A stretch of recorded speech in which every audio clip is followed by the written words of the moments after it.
For the past 6 weeks, I've been working in the Craig Montel lab under the mentorship of Nicole Young, and we've been working on the role of opsins in Drosophila melanogaster bitter taste sensation. Whoops, where's the clicker? Right here. Okay. So our sensory systems allow us to perceive the environments around us. And from a scientific perspective, we're constantly trying to understand our sensory systems, their interconnectedness, and the mechanisms that allow them to function properly. And one of the best ways that we can study our sensory systems is actually in the fruit fly, Drosophila melanogaster. And there's a couple of reasons why this animal makes such a great model organism for studying sensory systems. The first reason is that they have less cells than mammals. The second, they're genetically tractable, meaning that we can insert and delete specific genetic sequences really easily, and we don't really run into the same amount of ethical issues that we would with larger animals. But one really important thing to remember about the research that we've been conducting for the past 6 weeks is that it really is basic scientific research, meaning that it's primarily motivated by curiosity and wanting to add more knowledge to the current body of knowledge that exists about our sensory systems.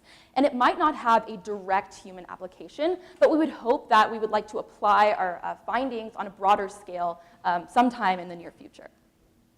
So the first sensory system that I'm going to talk to you about is the visual system. And this is a system that we actually know the most about. And we're studying these proteins called opsins. And really, in short, what opsins are light-sensitive proteins that are found in the retina of the eye. And in addition to being these visual receptors, they're also what we call G-protein-coupled receptors, which means that when rhodopsin initiates the phototransduction cascade, which is basically the transformation of a photon of light into an electrical signal that our brain can understand, G proteins are utilized in this process. So we know that they play a critical role in vision, and we can find them in an array of different organisms ranging from jellyfish to humans. So I know that I talked about how this research doesn't have a direct human application, but there is something really interesting to note about the fly visual pathway in comparison to humans. So in humans, there are two main light pathways. The first one is through rods and cones, and this is what allows you to see color and vision. And it's something that you all may have learned about in biology class. The second is through these lesser known, intrinsically photosensitive retinal ganglion cells. And we don't know as much about these cells, but what we know is that they're involved in the regulation of circadian rhythm, our internal clocks, and sleep. So even individuals who are blind, who possess these retinal ganglion cells, can still reset their internal clocks. And these two different pathways are so drastically different from each other that the second pathway, these retinal ganglion cells, is actually more similar to the visual pathway in the fly eye, Drosophila melanogaster. So by studying the visual pathway in flies and the proteins associated with it, we're effectively learning more about these retinal ganglion cells. But why do we think that opsins play a role in other sensory systems? Well, there's a couple of reasons why. The first is that opsins play a role in regulating gene expression. The second is due to a discovery made in the Craig Montel lab 4 years ago by researchers finding that RH1, the first of 7 opsin genes, actually plays a role in a type of thermosensation that allows larvae to select comfortable temperatures to live in. The third reason is due to current research that's going on in the Craig Montel lab. It's unpublished, but it's very up and coming, so it's really interesting, by graduate researcher Jinfei Ni, who is looking at the 7th rhodopsin gene, and he's finding that it actually plays a role in the circadian rhythm of flies. And the last is due to current research that my mentor, Nicole, is conducting, and she's working with a compound called aristolosic acid, and this is a bitter compound, and she's specifically looking at rhodopsin 1 and rhodopsin 4, and their role in kind of managing the ability of flies to sense aristolosic acid and differentiate between aristolosic acid and sweet solutions. And the reason that we want to study these bitter compounds is because we know that insects have an aversion to them. So if we study this taste and we understand the mechanisms behind it, then we can better develop insecticides to prevent garden pests, or we can also treat vector-borne diseases like Zika and dengue fever. So how are we going to figure out whether or not opsins play a role in taste? Well, what we want to do is perform these taste behavioral assays, assessing the ability of normal flies, control flies, against the ability of flies that lack specific opsin genes to differentiate between bitter compounds and sweet solutions. And after this, we're going to quantify their behavior to really try and understand what the scale of this research is.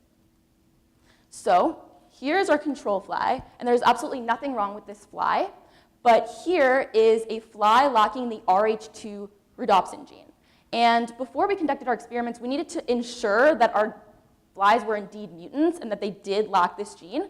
So we ran a gel, and we amplified this specific Rh2 gene in our control fly. So what we would expect is that in the control fly, they would express this Rh2 gene, and they do, right here.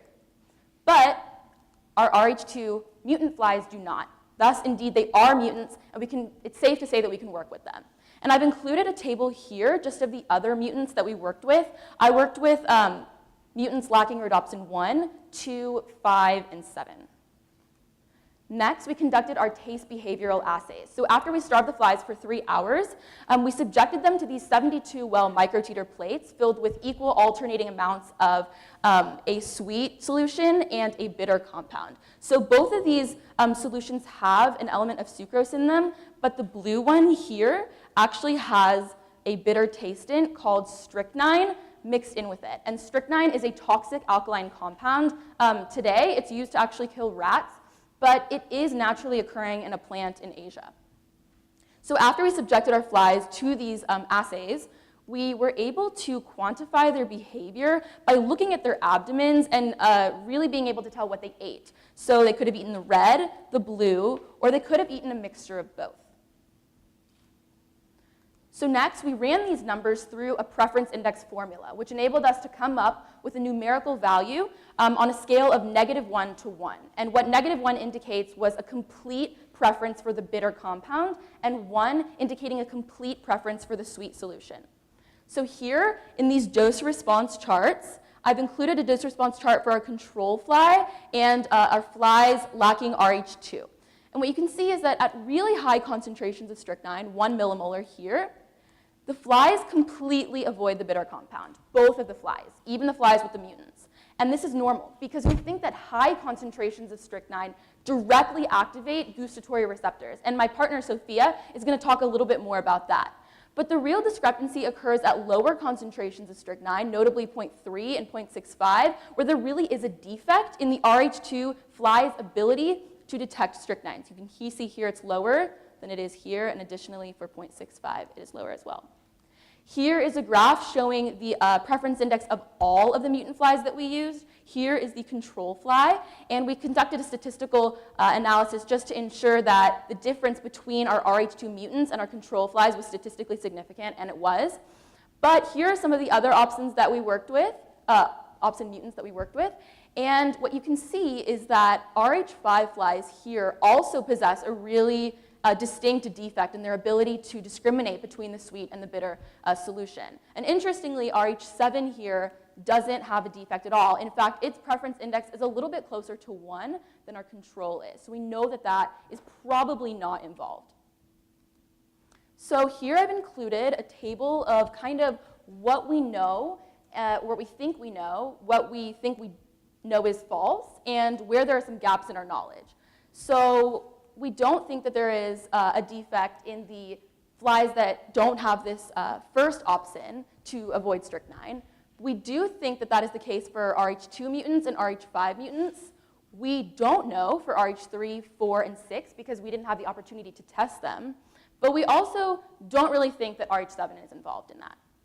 So what we can do in the future is we can create a double mutant, meaning that we could combine this fly with this fly, essentially, but basically delete both of these gene sequences from the fly to strengthen the phenotype and observe possibly an even larger defect just to substantiate some of the preliminary findings that we've found so far. We can also conduct tip recordings to measure electrical responses from the individual hair-like projections on the fly, and we can play or test some of these other proteins in the Drosophila visual pathway, because we're not really sure what proteins are being activated downstream of rhodopsin. And that's something that my partner Sophia focused on in her research project. So in conclusion, we know or we think that opsins help to initiate some sort of signaling cascade at low concentrations of strychnine.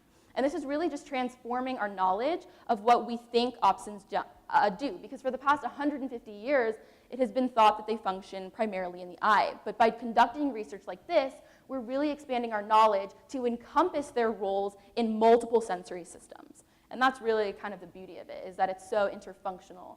And the modalities are all kind of working together. So in conclusion, I would like to thank my amazing mentor, Nicole, my wonderful lab partner, Sophia, and Dr. Craig Montel for allowing us to use his beautiful, pristine lab. It's amazing. And Selvi for being an amazing TA, and Dr. Lena Kim for setting this up. Thanks.